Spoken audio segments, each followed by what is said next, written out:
All right, hello. You're going to have a slightly different view today, and you'll probably have a passing period bell here in a minute as well. But that'll give you a break from my ugly mug.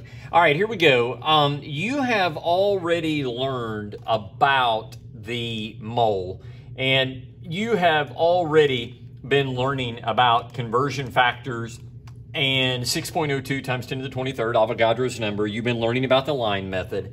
All right, so within this unit, there are going to be several different types of problems that you're going to be doing. And you know that part of this is conversions. So can we convert from atoms to moles, or can we convert from moles to atoms? Yes. So in other words, if I knew how many eggs I had, could I tell you how many dozen? So if I have 12 eggs, I have 1 dozen. Or what if I had 2 dozen? Well, then I would have 24 eggs. So think about the movement. Think about how we discuss and how we use units to our advantage, okay? All right, so here we go. So right now, you're going to learn how to convert. If I give you the number of atoms, then you're going to tell me how many moles I have. Or if I gave you the number of moles, you could tell me how many atoms that I have. Okay, so you know from your work with the fractional method or the line method that what we have is we have what we call conversion factors. Well, they're fractions. Okay, please keep in mind and listen, you have my full permission to use your brain and a little bit of common sense, and let's try to see the big picture here, okay? What I want, what I'm converting to is always going to be in my numerator. So if this is in my numerator, then I'm converting to moles. If this is in my numerator, then I'm converting to atoms. Okay, remember as well, each one of these conversion factors or these fractions is always equal to 1. 1 mole is 6.02 times 10 to the 23rd atoms. Or if you have 6.02 times 10 to the 23rd atoms, you have 1 mole. 1 mole of what? Well, it just depends upon what representative particle you are discussing. Okay? But the fact is, if you have 1 mole, you have 6.02 times 10 to the 23rd, or if you have 6.02 times 10 to the 23rd, you have 1 mole. It just so happens that in this first set of problems, as I said, we're either going to go from atoms to moles, or we're going to go from moles to the number of atoms. So, I give you this problem right here, and it looks like a jumbled up mess, but I did this so that we could work together and sort of move things around. So here we go. The first step in any problem is to determine what we've been given. So we have been given 1.25 times 10 to the 23rd atoms of magnesium. That's what we're given. Now, what are we being asked? We're being asked how many moles we have. All right, so we already know the direction. We're going from atoms to moles. What else do we know? Well, once again, employing the use of common sense, we know that 1 mole would be 6.02 times 10 to the 23rd. Well, this isn't even close to 6.02 times 10 to the 23rd. So common sense already tells us that this will be less than a mole. Okay, let's try that again because of the bell. It will be less than a mole. So you have my kind of permission to be thinking ahead in the problem. So what do? We take what we're given. And we know what we're given because we recognize it in the problem. We have 1.25 times 10 to the 23rd atoms of magnesium. Okay, now what do we want? Well, once again, we want to find out how many moles of magnesium that we have. Now the question is, why did it get a 1?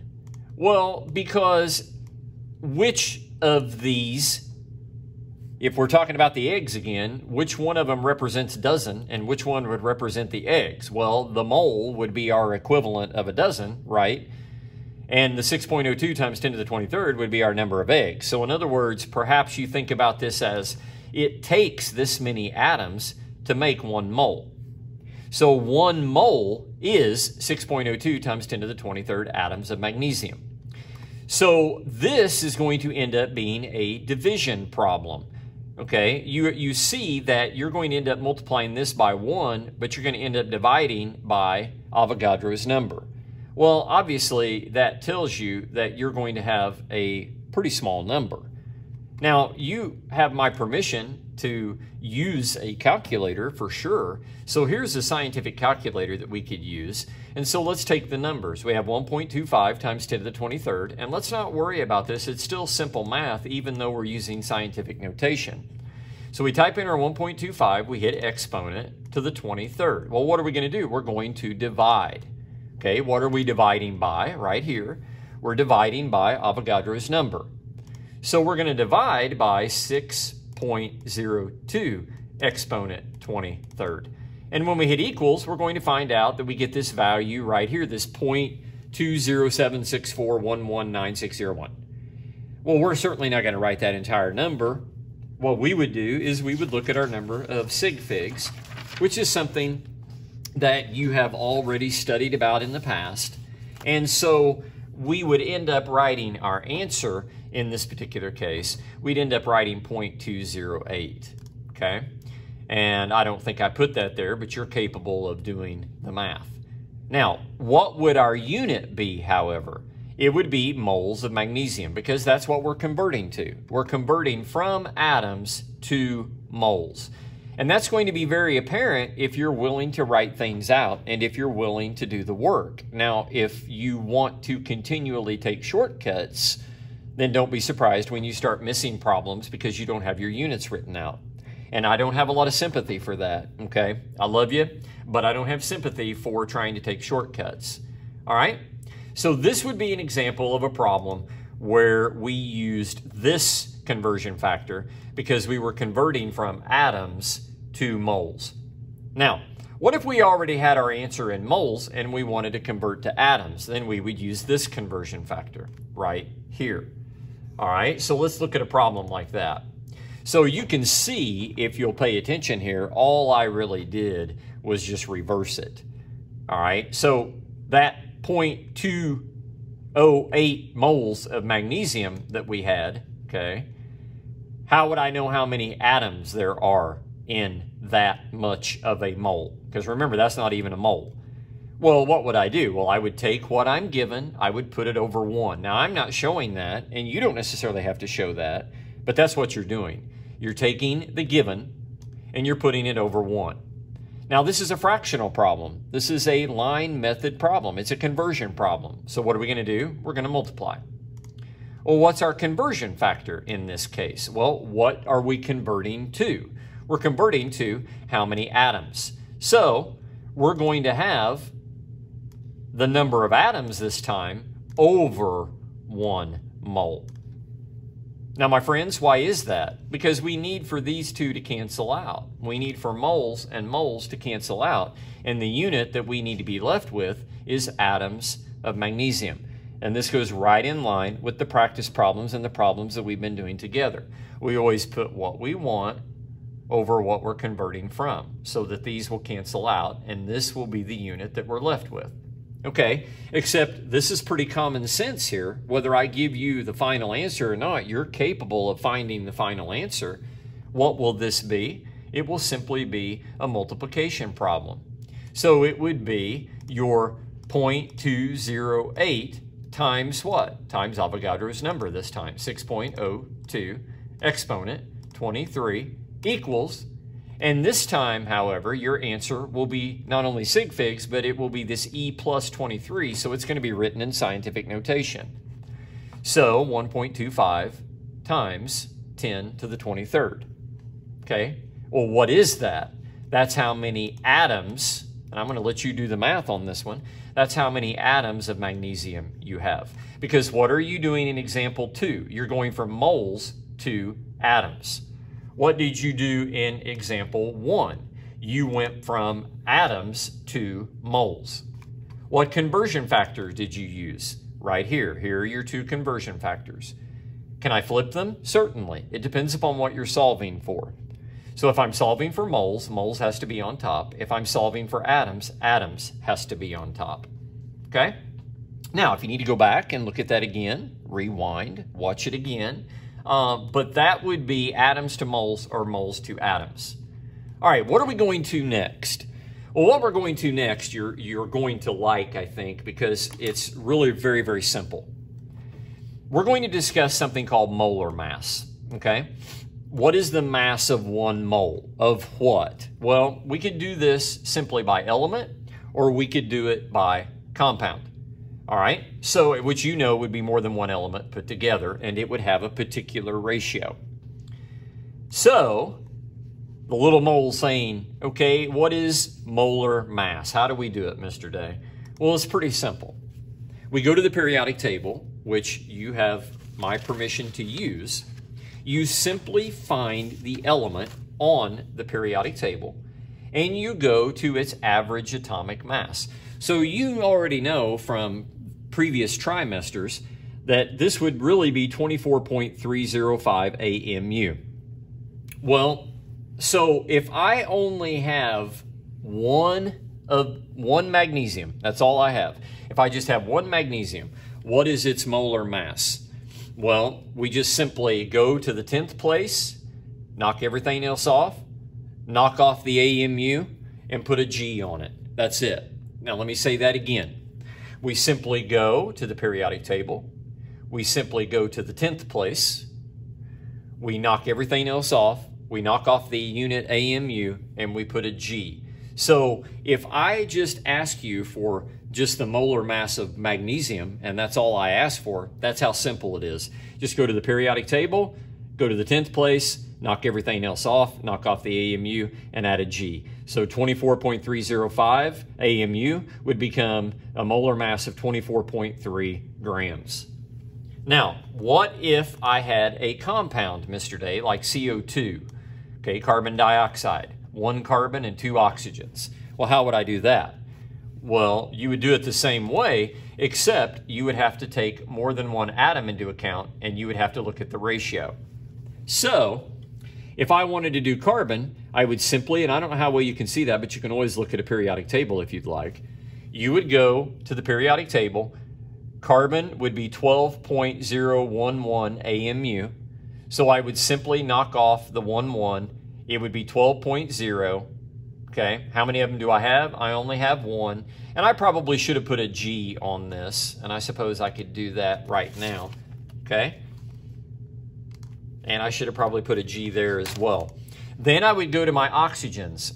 I would look at my oxygens on the periodic table, and depending upon which table you look at, I know this one says 15.9994, but so if we're going to round to the 10th place, we're going to make that 16.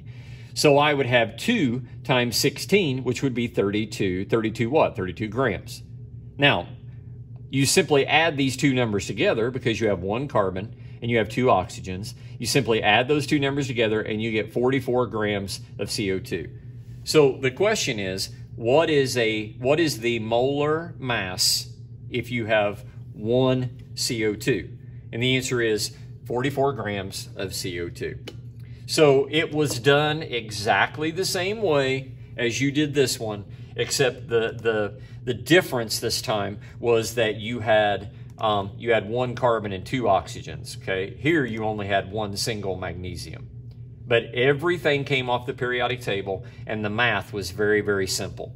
So if you need to take a look at that, need to consider it, need to rewind and watch again, go ahead. Now remember, we've been using this number called Avogadro's number, which is 1 mole, okay? But that was when we were talking about how many atoms does it take to make a mole. That's not what we're talking about now. We're talking about that if you have 1 mole of something, then how much molar mass would it have, okay? So if I had 1 mole of magnesium, it would have a molar mass of 24.3 grams. What if I had 1 mole of carbon dioxide? Then it would have a molar mass of 44 grams. All right, so think about that, and think about now we're talking about molar mass, or in 1 mole. We're not talking about how many atoms it takes to make a mole. We've switched our topic a little bit, okay? But the concepts on how to solve the problems are the same. Because now, if we want to convert from moles to mass, and remember what we were doing earlier, we were converting either from atoms to moles or moles to atoms. It's the same principles. We're going to use the line method. We're going to use the fractional method. But now I'm going to go from moles to mass, or I might go from mass to moles. So what do I need to know? Well, I need to understand their relationship. Well, what is their relationship? Well, if I have 1 mole, okay, and so I'll put a 1 right there if I can. It doesn't look like I can. If I had 1 mole, okay, I'll do it there. If I had 1 mole, then what would its molar mass be? Well, I would just simply calculate that, all right? So here it would either be molar mass over moles or moles over molar mass, okay? Now, you got to slow down and you got to just be kind of open up your mind here a little bit, and you got to say, okay, I understand that I'm doing conversions. So if I'm going to do a conversion from one thing to another, it's going to take a fraction, right? Okay, so this is your mole to mass relationship. A mole has a certain molar mass. A mole has a certain molar mass. I can take this equation, this fraction, and I can flip it depending upon what I want to solve for. All right, for example, let's say that I tell you that I know that I have 92.2 grams of Fe2O3. This is how much I have, okay? But I want to know how many moles I have. Well, then you say, not a problem, okay? I know I'm going to need for moles to cancel out, and I'm going to want to solve for molar mass, so you know that you're going to use this equation, or this fraction, I guess I should say, okay? Because you're going to want to solve for molar mass. All right, so what do? Well, you've got to calculate the molar mass of Fe2O3. You're being told how much you have. You're not being told what the molar mass is. So the first thing I'm going to do is I'm going to calculate the molar mass of this. Then I'm going to set up the problem, and I'm going to solve for moles. Now, why am I going to solve for moles? Because I was asked to solve for moles right here. Okay? So here's what we're saying. So we're going to go in, and we're going to look at the periodic table, and we're going to solve for iron, and we're going to solve for oxygen. What are we doing here? We're finding the molar mass. We're finding the mass of 1 mole of this. How are we doing it? The same way we did it before. Okay, the same way we did it when I showed you how to calculate molar mass a second ago. Okay, you can go back and review slide 20 and 21 if you need to. So it turns out that I have 2 of these, so it's going to be 2 times 55.8 grams, which is going to give me 111.6 grams. How many oxygens do I have? Well, I have 3. Now, where am I getting this again? I'm getting this from the molecular formula, or the formula unit of the item that I'm looking at. Okay? So, I'm just going to do the math.